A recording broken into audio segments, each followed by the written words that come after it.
హరి ఓం తత్సత్ జయ గురుదేవ్. ఓం శ్రీకృష్ణ పరబ్రహ్మణ నమ. శ్రీ గీతాదేవతాయ నమ.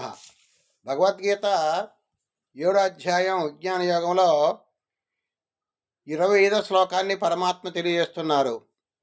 నాహం ప్రకాశ సర్వస్య యోగమాయా సమావృతః మూఢోయం నాభిజానాతి లోకో మామజమవ్యయం.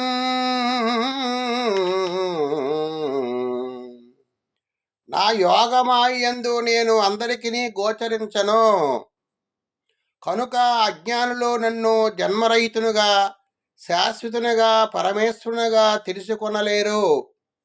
అనగా నన్ను జనన మరణములకు లోనుగు వాణిగా తలంతురు. భగవంతుడికి జనన మరణములు లేవు. భగవంతుడంటే అవ్యక్తుడైన అంతటా ఉంటాడు. బాహ్య ప్రపంచంలో అంతటా కూడా ఏదైతే మనకు కనిపిస్తుందో ఆ బాహ్య ప్రపంచంలో ఉన్నటువంటి పదార్థాన్ని ప్రతిదీ కూడా చైతన్య రూపంలో ఆయన కదిలిస్తుంటాడు. ప్రకృతే ఈ పంచభూతాలు మనస్సు బుద్ధి చిత్తము అన్నీ కూడా 8 విధాలుగా భగవంతుడు మనకు విభజింపబడ్డాడు. కానీ వాటిలో ఉన్నటువంటి చైతన్య శక్తి ఉంటేనే ఈ జడము కదులుతుంది.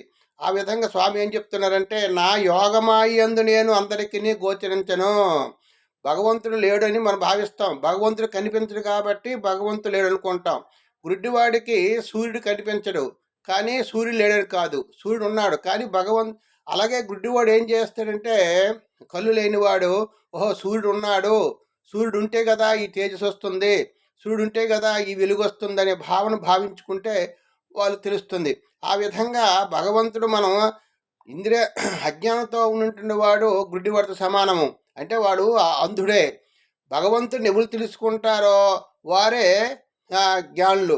ఆ విధంగా నా యోగమాయందు నేను అందరికీ గోచరించను కనుక అజ్ఞానులు నన్ను జన్మరహితునిగా శాశ్వతునిగా పరమేశ్వరునిగా తెలుసుకొనలేరు. భగవంతుడు అంటే ఆయన జన్మ కానీ జన్మరహితుడు. పరమేశ్వరుడు జన్మరహితుడు, శాశ్వతునిగా ఆయన శాశ్వతుడు. ఆయనకి జనన మరణాలు లేవు, చావు పుట్టుకలు లేవు. ఏ ఇంద్రియాలకు అతీతుడు, మనసుకు అతీతుడు, బుద్ధికి అతీతుడు. ఆయన అతీతంగా ఉన్నటువంటి పరబ్రహ్మ స్వరూపం. ఆయనకి నాశనం లేదు, ఆయన అవ్యక్తుడు. కాబట్టి శాశ్వతునిగా పరమేశ్వరుడుగా తెలుసుకొనలేరు, అజ్ఞానులను తెలుసుకొనలేరు. అనగా నన్ను జన్మమరణములు లోను కానివానిగా తలంతరు. ఆ విధంగా నన్ను తెలుసుకోలేకుండా చెప్తున్నారు అజ్ఞానులు. మన భగవంతుని తెలుసుకోవాలంటే జ్ఞానం పొందాలని జ్ఞానం పొందాలి అని పరమాత్మ తెలియజేస్తున్నారు. హరి ఓం తత్సత్ జయ గురుదేవ్.